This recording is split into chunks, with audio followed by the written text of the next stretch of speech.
During the holiday season, there are poinsettias everywhere. It's one of the few plants that I can't kill. In this video, I'm going to continue with my holiday season art by making a poinsettia in Affinity 3. Hopefully when we're done, our poinsettia will look like this one that's on the screen. I won't start from the very beginning since that'll take forever, and I've already covered some of this stuff. However, what I want to show you is how to create a starburst and to revisit how to create symbols, which I covered in a previous video. This is where I'm going to start. I already created the leaves, and you can see that the layers are over here on the right, which are all nested. Right here is the green leaf that I did. What I did was I created this leaf from the teardrop tool over here in right there. Where are you, teardrop? You are right here. I used the tear tool to create the leaf. So what I did is I drew a teardrop, and then I went to convert to curves and shape this leaf right here. Then all I had to do is to add some lines, and I put a line down the middle, and I put some smaller lines here for the veins for my leaf. And after I did that, I wanted to give it a little bit of 3D. So on the line, I added some effects on the line in the middle, right here. And one was a bevel and emboss. And I put about 19 pixels on there on the bevel. And then I put an outer shadow on my leaf. And so when you put an outer shadow, you have to have a radius and the angle at which your shadow is going to be. So those were my selections. That's not necessarily right or wrong. That's just what I did. I also put outer radius around my leaf. So that's what I did for the green leaf. Now for the red leaf, I try not to say flower because I hear people do that all the time. A poinsettia is not a flower. It's a plant, and just because, well, flowers are plants, but it's not a flower. It's just that some of the leaves on your poinsettias are red and some of them are green, and of course if you bought a bunch of them, you know, some of them are white and so on. So on the red leaf, what I did was I put a red fill. I used the pencil tool to draw these lines right here, and when I did the leaf, I used the teardrop tool again. So I used the teardrop tool, and then I converted to curves. Now on Affinity 3, when you convert to curves, you can either right-click, and then it will tell you convert to curves right here. So there it is right there. On the last Affinity, the other release, you had a convert to curves button on here, which you don't have anymore.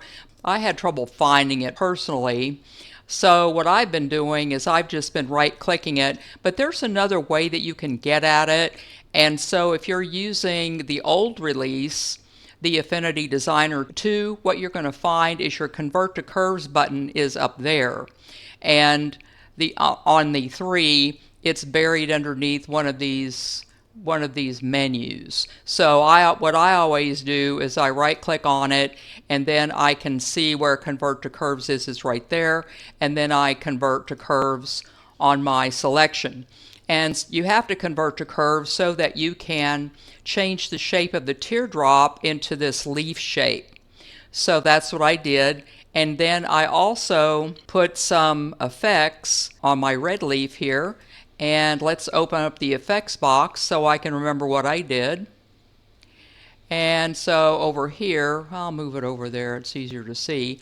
I did an outline, which is gold, and then I gave it a radius of about 16 pixels, and then I did a gradient overlay. I did a linear and a linear burn. And set it at 270 degrees. So what you have is, first I wanted it to be linear. Then I wanted the linear burn effect, but I didn't want my gradient to go from left to right. I wanted it to go in this direction. And so if you want to change the angle, you're going to have to come down here and change the degrees, and that's what I did. But I didn't want it to be too obvious. I just wanted it to be darker on the ends. So that's how I did my leaves. Okay, now, oh, one more thing. After I did all that, I grouped them, because if I don't group them, things get very confusing because all sorts of stuff gets in the way. Okay, so we don't have to really worry about the green leaf until later, so we're going to work with the red leaf first, and I'll make this a little bit smaller, and we can always move it around later if we have to. Now what we need is we need 5 red leaves in a circle. So I need to make a symbol out of this. So what you do to do that is to go up here, and the symbol thing was different I think on the earlier release. I really don't remember because I've only done symbols one time to make multiple leaves on a flower. So we're going to go up here to Window, and then down here in Vector, and then you'll see Symbols. So when you click on Symbols, you'll see that a box opens, and all you have to do is say Create Symbol, and then there's your symbol.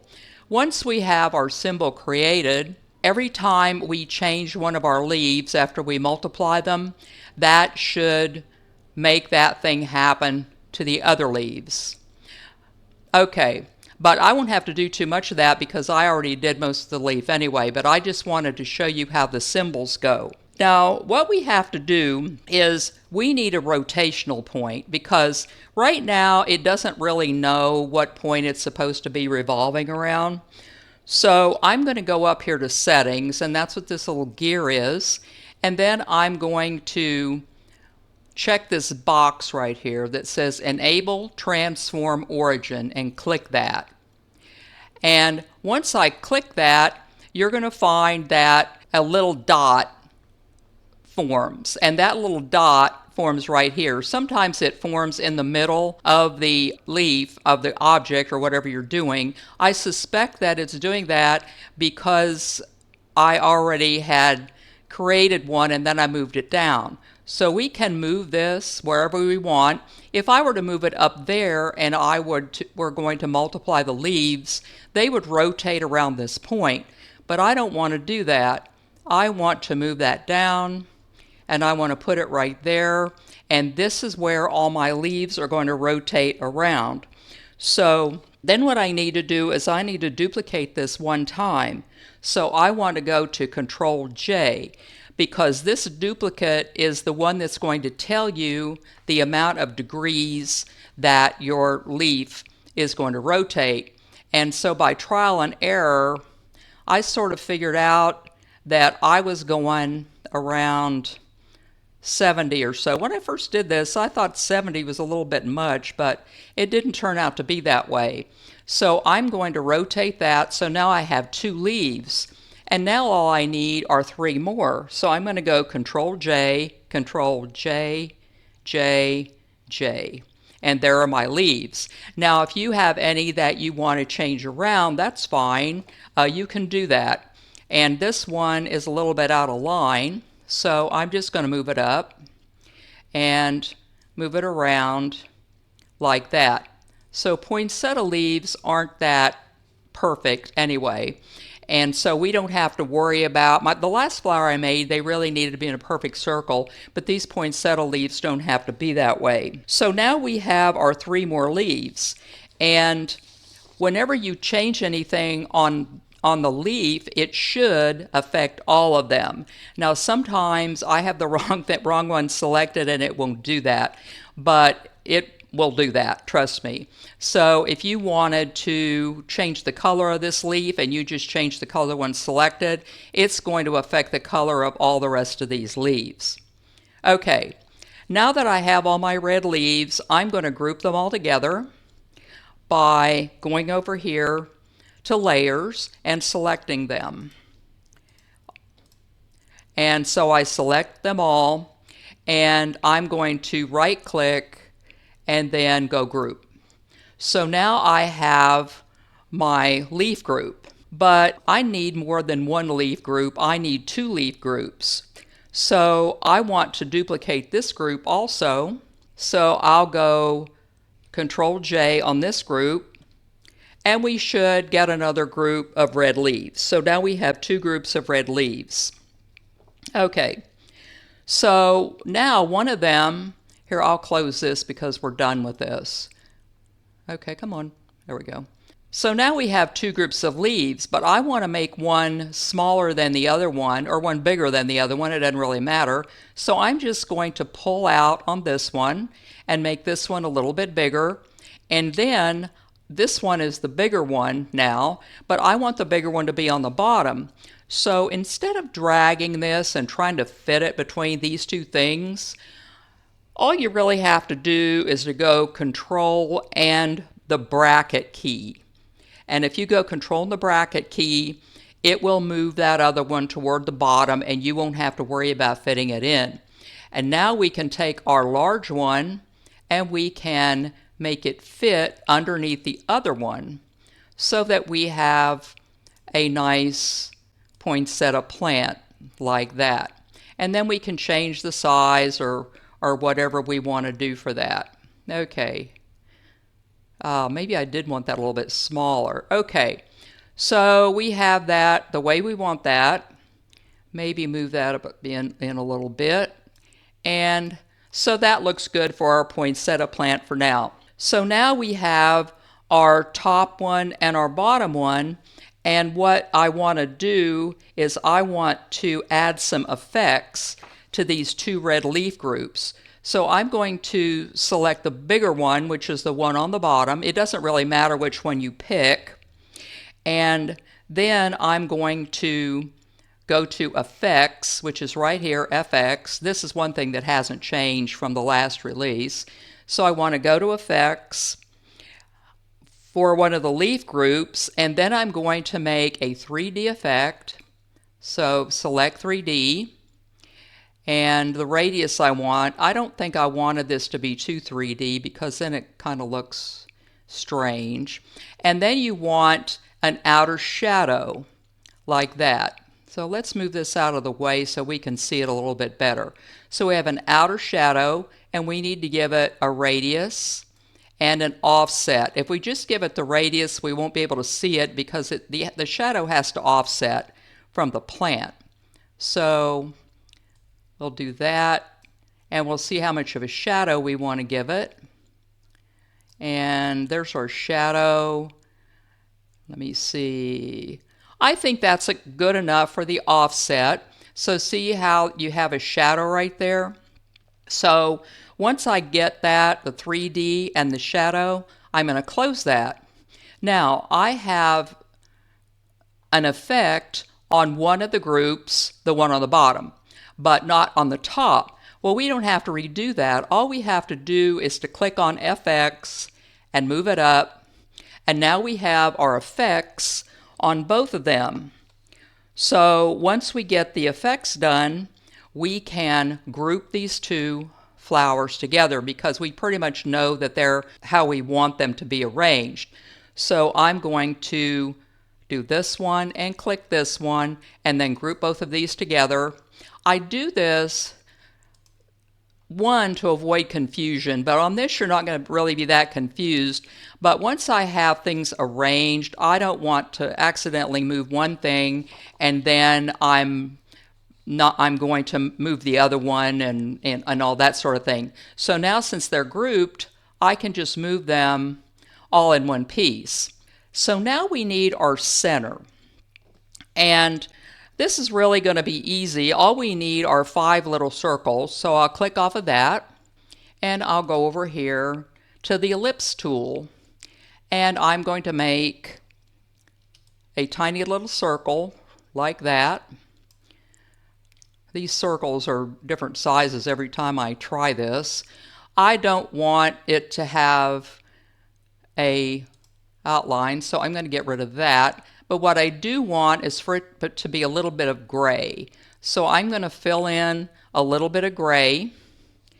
And then I want to add effects to this, but I'm going to add my effects to this one thing and then just duplicate this 4 more times.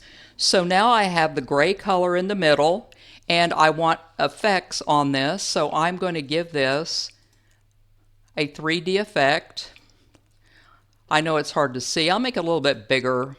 So we have a 3D effect, and see if we can see it. Oh, that's good enough. A 3D effect, and then we want an outer glow. And for the outer glow, we have to have a radius on there to see how big it is. And once we have that, I want to move this out of the way to see what it looks like over here. So this is kind of what I want.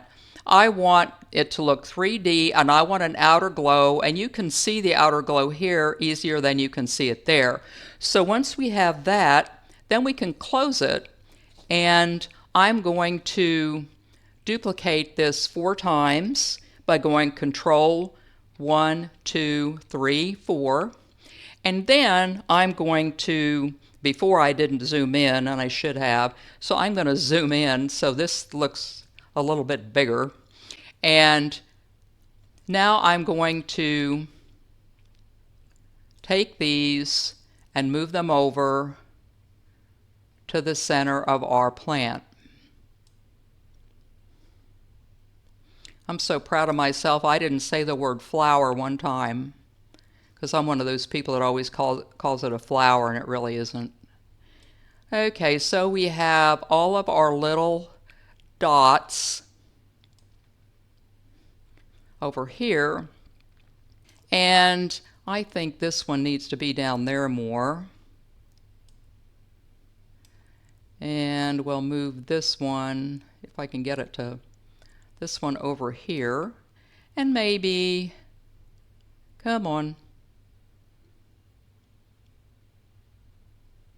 this one down here a little bit. Okay, so let's click off of it and see how it looks. And I think I'm going to put these in a group. So I'll go Control and select all these, and then right click and then group them. Now I can move them around without worrying about it, and I can center them a little bit more. So now I have my center of my plant in the group. Okay, another thing I want to show you is how to make a starburst. And I've been trying to think about how to make this starburst and what I want to use it for, and then I saw my earring. Well, this is what I copied this off a pair of earrings I have. So these are my earrings, sort of, but they don't have the gold thing, and they don't have the center, and I just got the shape of the leaves from it. That's about it. But what I want to do is I want to put a starburst in the middle of this. Now I know that poinsettias don't have starbursts in the middle, but we're going to do it anyway.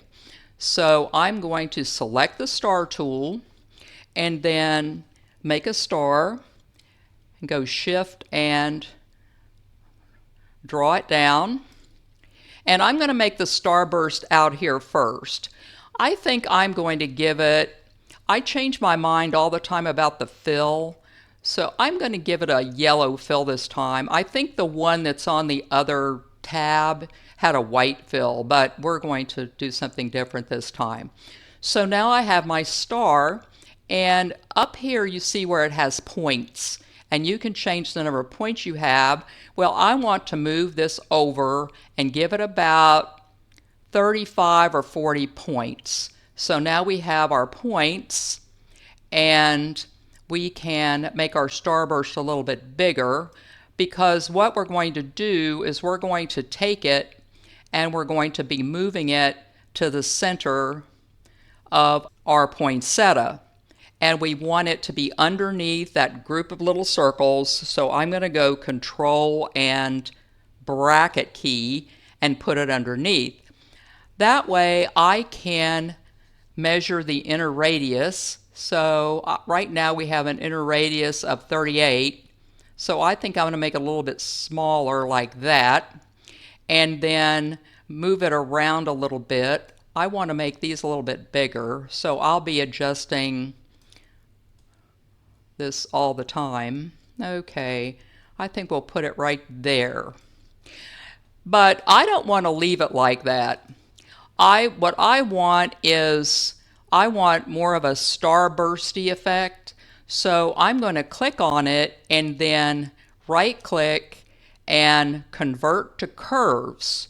And so once I convert to curves, see all these little things that stick out are now convert to curves. So I'm just going to take each one and move one out. Well, not each one. I'm just going to do a selection of them and move them out.